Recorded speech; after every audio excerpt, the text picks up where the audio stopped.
Hello, everybody. Welcome to Always Be Kind. On today's show, we have Mr. Jeff Thielman, the President and CEO of International Institute of New England. We will go over the many things our organization does for the world. Hi, Jeff. We just wanted to thank you for being here today. Why don't you go ahead and begin with telling us a little bit about yourself and your background? Yes. So, my name is Jeff Thielman, and I'm the President and CEO of the International Institute of New England. We serve 3,000 plus immigrants and refugees here in eastern Massachusetts and southern New Hampshire. Right now, we are involved in the process of receiving or starting to receive Afghan evacuees, people who left Kabul last month and fled to the United States, were transported to the United States, and so we're starting to begin the process of receiving that population. Our organization resettles refugees. We provide case management services to immigrants and refugees. We have a program that helps reunify Central American children with members of their families here in New England. So these are kids who come up from Central America, from the Northern Triangle, from Honduras, El Salvador, Guatemala, come to Mexico, through Mexico to the U.S. southern border, are detained, and then when they're released and they want to reunify with family members in Massachusetts, our team oversees that reunification process. We also have 900 people or so in English classes, adults in English classes learning English at various levels. We have job training programs to help people prepare for jobs in healthcare and hospitality and construction and maintenance. And then we have an immigration and legal services program serving about 1,200 people a year, helping people born outside of the United States adjust their status in this country. Wow. So you guys got your hands full over there. We do. That's awesome. And how did you get into this? How did you find this company or the organization? Well, my own personal professional journey, I got out of college in the 1980s, and I went to Peru as a Jesuit international volunteer. So I worked at a school. I was a teacher at a high school, a middle school and high school, and then I worked with street children who shined shoes and washed cars and sold newspapers in the streets of Tacna. And I formed something called the El Centro Cristo Rey, the Center for the Working Child, Cristo Rey Center for the Working Child, in 1986, 35 years ago. So I started that project, and it's still going strong. It's actually not only going strong, it's going much better than I ever envisioned to be. But it sort of started as an after-school program for street children, and it's evolved into much more than that: a school training programs for single moms, all sorts of great legal services program there as well. So I came back from Peru. I went to law school at Boston College Law School. I practiced law for a short time. I was a trial attorney in Boston. And doing some different kinds of litigation. I did a sexual harassment trial at one point on the defense side. And I think at the end of all those experiences as a lawyer, I felt like, I really wanted to do something different. So I actually went into financial services for 3 years. And then finally, I found my way back in the nonprofit world. And I became the director of development at a school the Jesuits were starting on the southwest side of the city of Chicago called Cristo Rey, which means Christ the King in Spanish. And the Cristo Rey schools are schools in which high school students work to earn their tuition. So I work at the original school in Chicago, and then I oversaw the startup of the nation's first 24 Cristo Rey schools. There's about 37 of those schools now, serving about 12,000 kids with about 21,000 graduates. So I oversaw the startup of the Cristo Rey schools. I moved back to Boston. I ran the Boston school for 6.5 years, and then I got recruited to run this organization. And what was attractive about it to me was that it was sort of a continuation of the 18 years of work that I had been doing with the Cristo Rey schools with immigrant children, but now it was a chance to broaden the reach of service to include refugees. Right. And where are these services located at? Our offices are located in Boston, Massachusetts, Lowell, Massachusetts, and Manchester, New Hampshire. We have 3 sites within about 100-mile distance between the 3 sites. Oh, okay. So you have a few places to go. Now, do the students have online access to this? Is it in person? How does that work? So let me just clarify. So the Cristo Rey schools, that journey of 18 years that I just spoke about, That was with high school students. 2015, I came here to the International Institute of New England. We serve adults and families, and obviously, our programming, as I mentioned earlier, resettlement, work with that's resettling refugees who come from all over the world fleeing persecution to the United States, unaccompanied children who come on their own to the United States and need to be reunified with family members and sponsors, immigration legal services, English classes for adults learning English, and then job training programs. So my work now at the International Institute of New England is running a human services provider. It's separate and distinct from the Cristo Rey schools. The connection is that both missions were about serving low-income people with limited resources who were not born in the United States of America. Now, Jeff, I know you covered a little bit about some of the resources you offered. Would you be able to go a little bit more in depth on that? Sure, I can talk a little bit more about refugee resettlement work. The United States of America has been resettling refugees in a formal way since the 1980 Refugee Act was adopted by Congress and signed by President Carter. And that law sets up all sorts of systems in the United States to resettle refugees, but the system is one in which the federal government contracts with nonprofit organizations or subcontracts with nonprofit organizations like ours to manage the resettlement of refugees in the United States. Refugees are people who have a well-founded fear of persecution because of their race, their religion, their national origin, their membership in a political or ethnic group. And so there's about 26.4 million refugees in the world today. There's about 82 million people who are displaced and either are seeking asylum or are displaced internally. A refugee is someone who has fled their native nation, has a fear of persecution, has been categorized as a refugee by the United Nations High Commissioner for Refugees or a non-governmental organization or the United States or another country. And then a very, very small percentage of those refugees get resettled in the United States. Less than 0.5% actually arrive in any country these days. And when they're resettled in the United States, they go through a vetting process. They are processed through the State Department's Bureau of Population, Refugees, and Migration. And then they come to organizations like us. And we have staff that greet people at the airport, find housing for them, private, affordable apartments in nearly all cases. We then help these folks to find jobs. We teach them English. We put them in our cultural orientation program, and we enroll their children in schools. We enroll them in healthcare plans and take them to medical appointments and medical screening. So that's the formal resettlement program. What's happening right now around the United States is that the United States government evacuated 124,000 people from Afghanistan, and a large percentage of those people are either en route to the United States or they're here already on a U.S. military base, and organizations like ours are starting to receive these folks, and their immigration status is a little uncertain at this point in time. Some are special immigrant visa holders, meaning they translated for the United States, or they work for the United States government in Afghanistan. They are humanitarian parolees, which means they're in the United States on a temporary basis. So we're trying to figure out how to help them all. We're help these folks resettle, and all of them, I think, who are here don't want to go back to Afghanistan because they fear being persecuted by the Taliban. Oh, of course. I couldn't even begin to imagine. And you said, are you guys are providing resources for them? Are you guys able to house them, or how is that?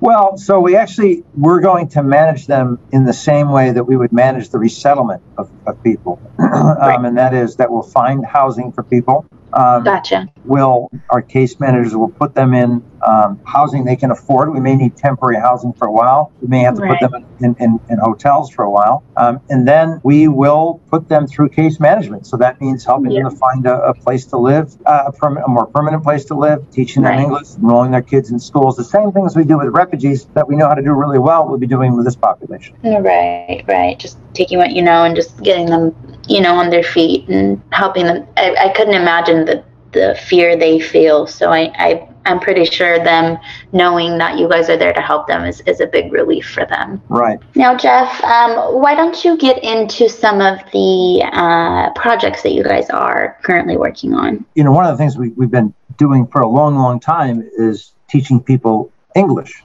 Right. The most important thing you need to be successful, or one of the most important things you need to be successful in this country, is good language skills. And so when people come here from another nation, their first language is, they have another language. They grew up speaking another language. English is often not their first language. And so we do a language assessment, and then we put people in our English classes. And so we have beginner's English, low intermediate, high intermediate, advanced English classes. And we often, it's very rewarding to see a person progress from, a low intermediate class or beginner's class all the way to advanced. And that's really rewarding. And then our skills training programming. So in our skills training programming, we are preparing people for jobs in healthcare, hospitality, so that's jobs at hotels, and then construction and maintenance. And a lot of our work in preparing people for those jobs has been honed over the past many years and just learning what these industries need. So we focus a lot on language skills in preparing people for these jobs. We focus a lot on, good customer relations skills. And in the area of healthcare, we've actually been training certified nursing assistants, and there is a huge need for certified nursing assistants and others and other entry-level positions in healthcare. We have an aging population, and in New England, it's probably true in many parts of the country, but certainly in New England. And if we're gonna respond to that aging population, we need more workers from outside the United States to come here.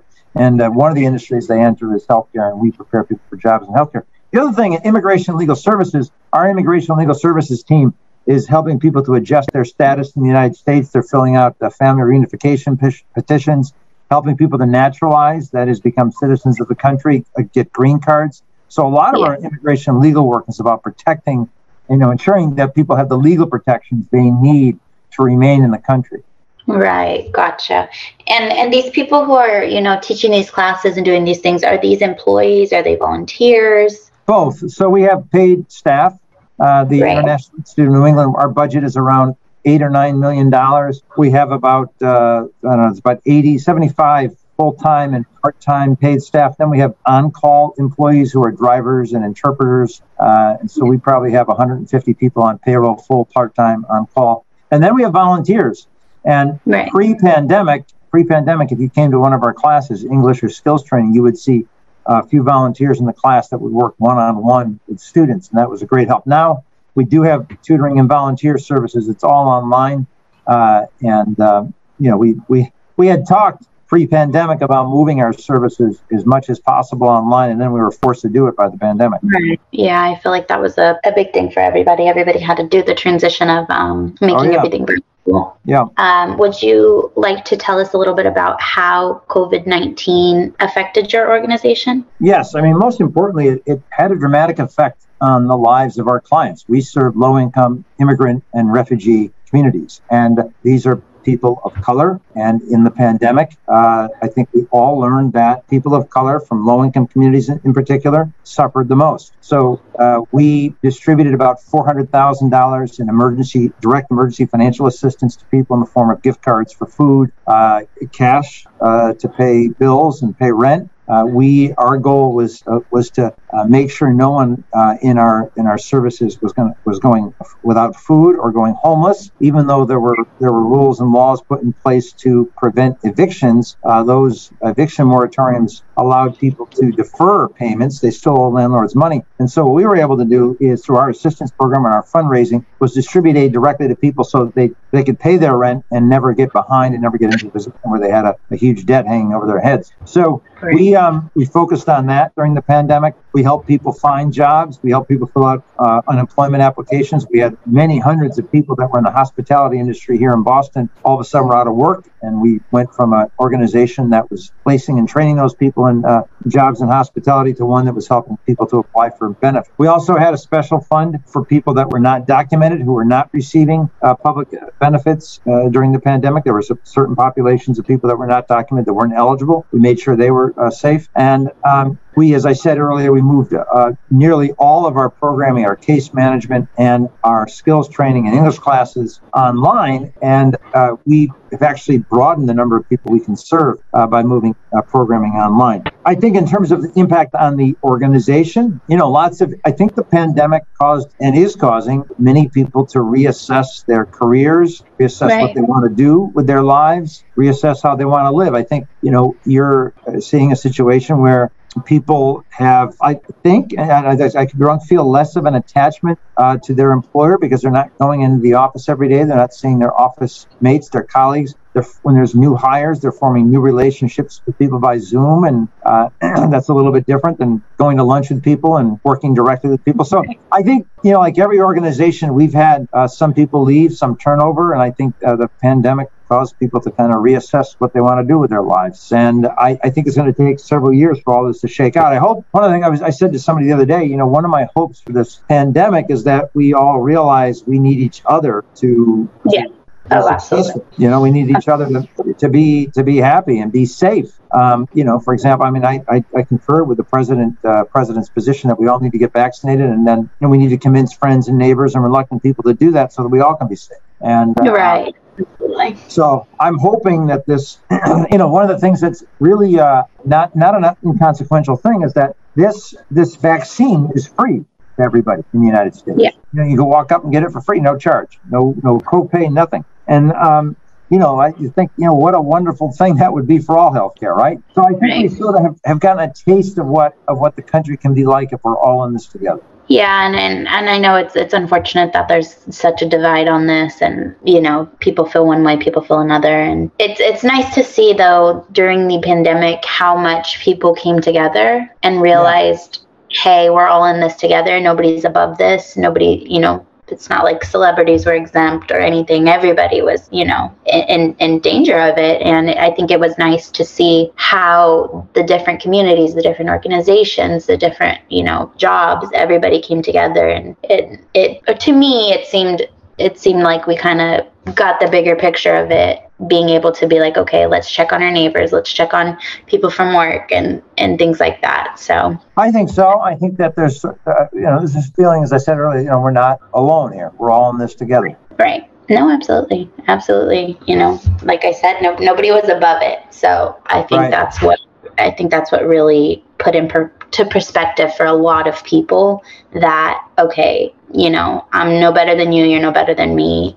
Even if I have money, I can still get sick. So, yep. And Jeff, I again wanted to thank you for being here today. It's been great, chatting with you. And I just wanted to kind of go over your volunteers and how people can volunteer, how they can get involved, different ways they can support, even if they're not volunteering. Yeah. So I would say, we have been inundated with volunteers over the past couple of weeks since the fall of Afghanistan and the arrival of 123,000 people either already in the U.S. or en route to the U.S. So we're very, very grateful for that support. We're trying our best to manage all these volunteers. It takes quite a bit. We actually have a volunteer managing the volunteers in our Lowell site where we expect to resettle a good number of our Afghan evacuees. So I would, you can get on our website, www.iine.org,